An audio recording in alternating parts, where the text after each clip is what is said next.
ஸ்கூலில் படிக்கும்போது உடம்பு பேச்சை கேட்கல. காலேஜில் சேர்ந்த உடனே மூளை பேச்சை கேட்கல. என்னென்னா நான் படித்த காலேஜ் வந்து ராஜஸ்தானில் பிலானின்னு ஒரு கிராமத்தில் இருந்ததுங்களே. ராஜஸ்தான்னா ராஜாஸ் தான் இருப்பாங்க, பேலஸ் தான், அந்த மாதிரிலாம் கிடையாது. கிராமமும் இருக்குது. பிலானி வந்து ரொம்ப ரொம்ப ஒரு அழகான ஒரு கிராமம். அப்போல்லாம் சொல்லவே முடியாது. படு கேவலமாக இருக்கும், ரொம்ப கேவலமாக இருக்கும். அங்கே இருக்கிற ஒரே ஒரு அழகான விஷயம் பார்த்தீங்கன்னா மயில். நிறைய மயில் இருக்கும். நம்ம ஊரில் தெருநாய் மாரி தெரு மயில் சுற்றினே இருக்கும். ரொம்ப அழகாக நம்ம கண்ணு முன்னாடி வந்து டான்ஸ்லாம் வந்து ஆடிட்டு போவோம். பிலானியா மயிலாடுதுறையா அப்படின்னு சொல்லிட்டு நமக்கு டவுட். அந்த அளவுக்கு மயிலெலாம் இருக்கும். நம்ம வந்து தெருநாயை கல்லுத்தி கடிக்கிற மாதிரி மயிலெல்லாம் நாங்கள் கல்லுத்தி கடிச்சது கிடையாதுங்க. ஏன்னா மயில் ஸ்டோனே இல்லை அங்கே.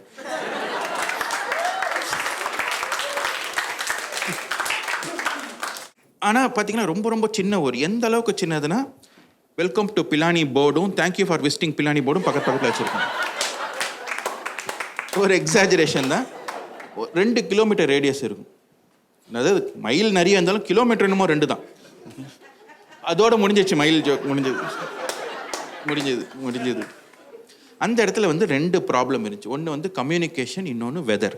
கம்யூனிகேஷன் எல்லாருமே ஹிந்தி பேசினாங்க, ஹிந்தி வராது. அப்போ தான் நாங்கள்லாம் சேர்ந்து ஒரு முடிவு பண்ணோம். எல்லாருமே சேர்ந்து கோதாவில் இறங்கி ஒரு புது பாஷை கற்றுக்கிட்டா தான் இதெல்லாம் சரிப்பட்டு வரும்னு சொல்லிட்டு மாஞ்சி ட்ரை பண்ணி 2 வருஷம் ஆச்சு. போதும் ஆயிடுச்சு அவங்க தமிழ் சொல்லிக் கொடுக்கறதுக்குள்ள. பயங்கர கஷ்டப்பட்டோம். பட் வெதர் பார்த்தீங்கன்னா டெசர்ட்ன்றதுனால எக்ஸ்ட்ரீம் வெதராக இருக்கும். சம்மர்ஸ் ரொம்ப ஹாட்டாக இருக்கும், வின்டர்ஸ் ரொம்ப கோல்டாக இருக்கும். சம்மர்ஸ் எந்த அளவுக்கு ஹாட்னா கோழிலாம் டைரெக்ட் ஆம்லேட்டே போடும். மத்தியானம் அதுவே தந்தூரி சிக்கனாக மாறிடும். கோல்டு காஃபியாக சூடாக இருக்குங்க. ஸோ அந்த அளவுக்கு ஒரு ஹாட்டான ஒரு வெதர். வின்டர் பார்த்தீங்கன்னா வின்டர் எக்ஸ்ட்ரீமாக இருக்கும். அதாவது இப்போ எங்கேயா போனீங்க, குளிர் அதிகமாக இருக்குன்னா குளிரில் பல்லு டைப் அடிக்குது அப்படின்னு சொல்ல, இங்கே பல்லு டைப் அடித்து பிரிண்ட் அவுட் ஜெராக்ஸில் எடுக்கும். பயங்கரமாக குளிராக இருக்கும், கண்ட மேனிக்கு குளிராக இருக்கும். பட் அதனால ஒரு அட்வான்டேஜ் என்னென்னா டெய்லி குளிக்க தேவையில்லை. வேர்க்காது, குளிக்க தோணாது. அதாவது எங்களுக்கு சோலார் பேனல் வேறு போட்டிருப்பாங்க. அது சூரியன் வந்தால் தான் சுடு தண்ணி. சன் டிவியில் கூட சூரியன் வராதாங்க. பயங்கரமாக அது எங்களுக்குள்ள இதுவே நடக்கும், காம்படிஷன் நடக்கும், யார் ரொம்ப நாள் குளிக்காமல் இருக்காங்கன்னு. என் பர்சனல் ரெக்கார்ட் 21 days. மேடம் நான் இன்னைக்கு குளிச்சுட்டேன் மேடம். Clean comedy. ஸோ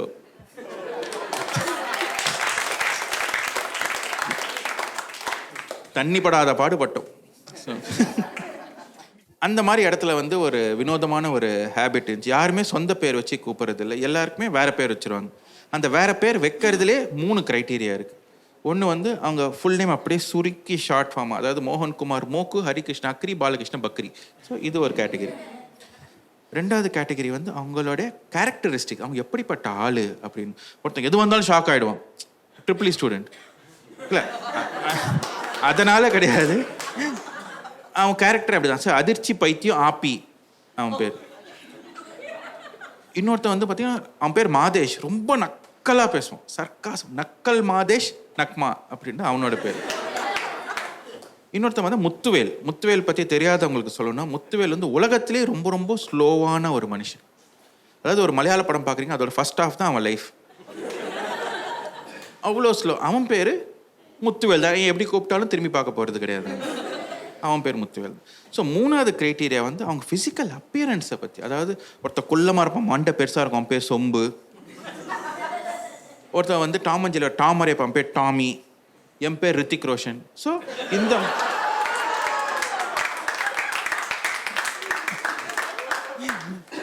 பிலானியில் படித்தா நல்ல பேர் கிடைக்கும்னாங்க. பட் சரி, அந்த இடத்துல எனக்கு ப்ராப்ளமாக இருந்தது வந்து படிப்பு தாங்க. அதாவது இங்கே வந்து 12th வரைக்கும் டப்பா அடித்து நல்ல மார்க் வாங்கியாச்சு. அங்கே போனால் மூளைலாம் யூஸ் பண்ண சொன்னாங்க. நான் எங்கே போவேன் அதுக்கு? அங்கே போனால் ஃபஸ்ட் இயரில் ஒன்றுமே பிள்ளைங்க. Advance calculus, integral calculus, thermo dynamics, modern physics, அது என்ன சப்ஜெக்ட் தெரிஞ்சுக்க தனியாக ஒரு சப்ஜெக்ட் வைக்கணும். அதெல்லாம் கூட ஓரளவுக்கு மேனேஜ் பண்ணி. எனக்கு சுத்தமாக வராதது வந்து கம்ப்யூட்டர் ப்ரோக்ராமிங். ஓய்யோ, அதுலேயும் அப்போ வந்து சி லாங்குவேஜ் சொல்லி கொடுத்துட்டு இருந்தாங்க. நான் எந்த அளவுக்கு மோசம், அந்த சிலே ஸ்பெல்லிங் மிஸ்டேக் பண்ணுவேன். என் ஃப்ரெண்ட்ஸ் எல்லாம் கண்ணமீனுக்கு பயங்கரமாக ப்ரொஃபிஷியன்சி சியில். அவங்க ரிவர்ஸ்லாம் கூட எழுதுவாங்க, அரேபியன் சி. பட் அப்போ வந்து ஒரு புக்கு சஜஸ்ட் பண்ணாங்க, சி லாங்குவேஜ். உங்களுக்கு ஞாபகம் இருக்கா? இல்லை, இன்னொரு புக்கு, திமிரு பிடிச்ச புக்கு பேர் அது. Let us see. உனக்கு எப்படி புரியுதுன்னு பார்க்குறேன். Let us see. அதாவது சியிலே எனக்கு புரிஞ்சது வந்து ஃபர்ஸ்ட் லைன் தான். அதாவது ஹேஷ் இன்க்ளூட் stdio.h. அதை பற்றி தெரியாதவங்களுக்கு சொல்லணும்னா டேக்வாண்டோவில் ஒயிட் பெல்ட் மாதிரி எல்லாருமே அது போட்டு தான் ஆரம்பிக்கணும். ஒரு அன்ரூல்டு பேப்பர் வாங்குறீங்க, மார்ஜின் போடுறீங்களா, அதுதான் அந்த லைன். Hash include stdio.h.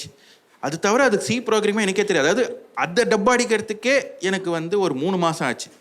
அப்புறம் ஒரு ஷார்ட் ஃபார்மில் டப்பா அடிச்சிக்கலாம். அதாவது எப்படின்னா, ஒரு எஸ்டிடி பூத்துக்கு போகிறேன், அங்கே போய் ஐயோ அப்படின்னு கத்திட்டேன், ஏன்னா யாரோ எச்ச துப்பி வச்சுருந்தான். So hash include stdio.h. அப்போத்துலேருந்தே எனக்கும் கம்ப்யூட்டர் ப்ரோக்ராமிங்க்கும் பயங்கர சோஷியல் டிஸ்டன்சிங். மாஸ்க் போட்டுக்கலாம் ப்ரோக்ராமிங் பண்ணியிருக்கேன். அதுலேயும் வைரஸ் இருக்குது. ஸோ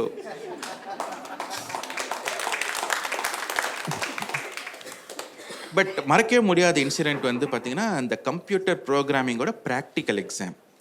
அது எல்லாருமே நாங்கள்லாம் ஃப்ரெண்ட்ஸ் எல்லாம் சேர்ந்து இதுக்கு போயிட்டுருக்கோம், ப்ராக்டிக்கல் லேப் நோக்கி நடந்து போயிட்டுருக்கோம். இப்போ கிளாஸ் டாப்பர் மோக்கு சொன்னால், மச்சி கவலைப்படாதடா, ஏதாவது ஒன்று லாஜிக் யோசிச்சு நீ ஏதாவது ப்ரோக்ராம் எழுதிரு, ஏதாவது ஒன்று பண்ணிவிடு இன்னைக்கு.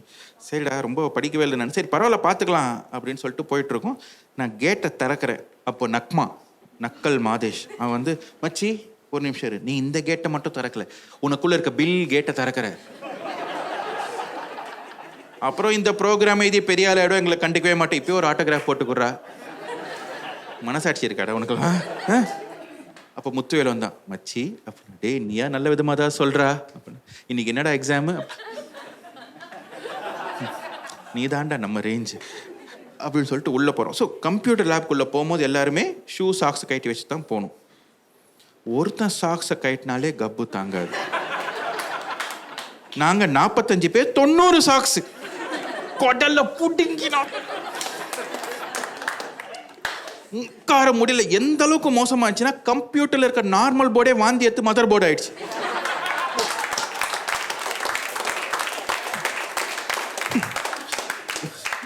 மொத்தமா ஒரு 20 நிமிஷம் ஆச்சு ஓவரால் செட்டில் ஆகிறதுக்கு. அப்புறம் பழகிடுச்சு. அப்புறம் கொஸ்டின் பேப்பர் கொடுக்குறாங்க. ஸோ எங்களோட அப்ஜெக்டிவ் என்னன்னா, அந்த கொஸ்டின் பேப்பரை பார்த்து படித்து புரிஞ்சு, அதாவது A4 சைஸ் பேப்பரில் 2 சைடு சேர்த்து வச்சு ஒரே கொஸ்டின், 72 லைனில் ஒரு கொஸ்டின், அதை பார்த்து படித்து புரிஞ்சு ஒரு லாஜிக் யோசித்து ப்ரோக்ராம் எழுதி அவுட்புட் கொண்டு வரணும். லாஜிக் யோசித்து ப்ரோக்ராம் எழுதி அவுட்புட் கொண்டு வரணும். சரி, மற்றவங்களாம் என்ன பண்ணுறானுங்க பார்த்தா எல்லோரும் முடிய பிச்சு யோசிச்சுட்டு இருந்தானுங்க. நான் யோசிச்சுட்டு இருந்தேன், சரி என்ன பண்ணலாம். சரி நான் யோசித்து ஒரு 15 நிமிஷம் யூஸ் பண்ணி, என் பிரெயின் யூஸ் பண்ணி கடகடன்னு ஹேஷ் இன்க்ளூட் stdio.h போட்டாச்சு. அதுக்கப்புறம் நானாக ஒரு லாஜிக் யோசித்து ஒரு 3 லைனில் ஒரு ப்ரோக்ராம் எழுதுனேன். எனக்கு தெரிஞ்சதெல்லாம் சேர்த்து வச்சு 3 லைனில் ப்ரோக்ராம் அவுட்புட் தான் சும்மா செக் பண்ணி பார்ப்போம் அப்படின்னு சொல்லி ரேண்டமாக செக் பண்ணால் அவுட்புட் வந்துடுச்சு. வாவ்! அதாவது இது ஒருத்தனுக்கு உலகத்தில் எல்லாமே கிடச்சிட்டா எப்படி இருக்கும் அந்த மாதிரி. அதாவது நமக்கு நம்ம ரேஞ்சு நமக்கே தெரியாமல் போயிடுச்சேடா, எப்பட்றா அதெல்லாம். அப்புறம் ஃபஸ்ட்டு இன்விஜிலேட்டர் கூப்பிட்டு அவங்க வந்து பார்த்தாங்க, கடகடன்னு செக் பண்ணிவிட்டு எல்லாமே ஓகே இருக்குது, 50 out of 50 அப்படின்னு சொல்லிட்டு, இங்கேயே வெயிட் பண்ணுங்கள், வெளியில் போகாதீங்க, அடுத்த பேட்ச் ஸ்டூடெண்ட்ஸ் வெளில நிற்கிறாங்க, ஸோ நீங்கள்லாம் சேர்ந்து இப்படி தான் போகணும். நான் வந்து ஒரு ஃபியூச்சர் CEO டைம் இப்படி வேஸ்ட் பண்ணுறாங்க. நான் வந்து என் மைண்டில் வந்து சாஃப்ட்வேர் கம்பெனி கட்ட ஆரம்பிச்சிட்டேன், ஃப்ளோர் பை ஃப்ளோராக கட்டிகிட்டு இருக்கேன்னு. சரி மற்றவங்களாம் என்ன பண்ணுறானுங்கன்னு பார்க்கலான்னு பார்த்தா, மோக்கு கிளாஸ் டாப்பர் வந்து மானிட்டர் உள்ள மண்டே விட்டு யோசிச்சுட்டு இருக்கான்.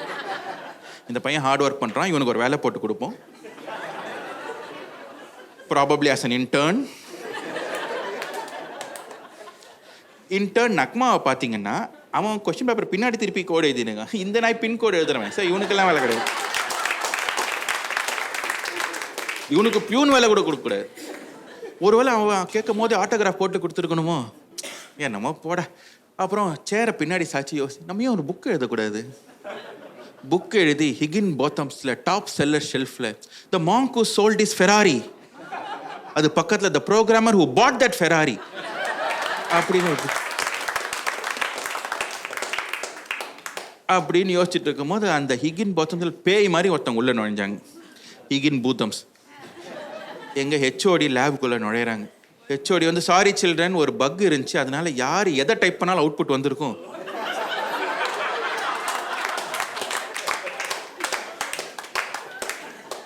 உங்களுக்கெல்லாம் 20 மினிட்ஸ் எக்ஸ்ட்ரா தரேன், ஃபர்ஸ்ட்லேருந்து ஆரம்பிங்க. மேடம் 20 இயர்ஸ் கொடுத்தாலும் முடியாது. சரி, இருந்தாலும் வெக்கம் மானம் சூடு சொன்னால அதே 3 லைன் திருப்பி போட்டேன். அதாவது 72 லைன் கொஸ்டினுக்கு 3 லைனில் ஆன்சர் யோசித்தேன் பார்த்தீங்களா, வரல. திருப்பியும் ஒரு 20 மினிட்ஸ் யோசிச்சு இன்னொரு 3 லைன் போட்டேன், வரல.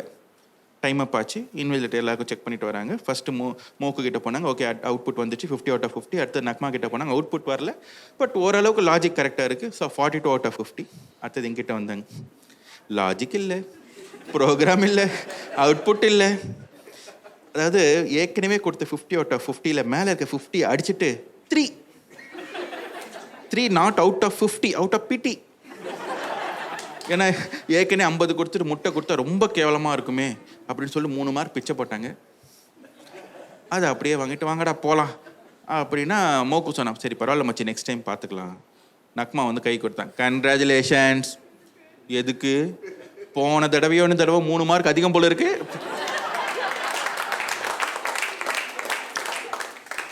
சரி எங்க, சரி வாங்க போகலாம். முத்துவேல் எங்கே காணோம்?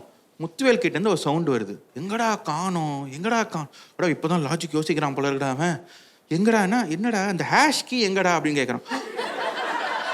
ஆடா பாவி, நீ இந்த ஹேஷ் கீயை போட்டு stdio.h இன்க்ளூட் பண்ணுறதுக்குள்ளே எங்கள் காலேஜ் லைஃபே கன்க்ளூட் ஆயிடுச்சு.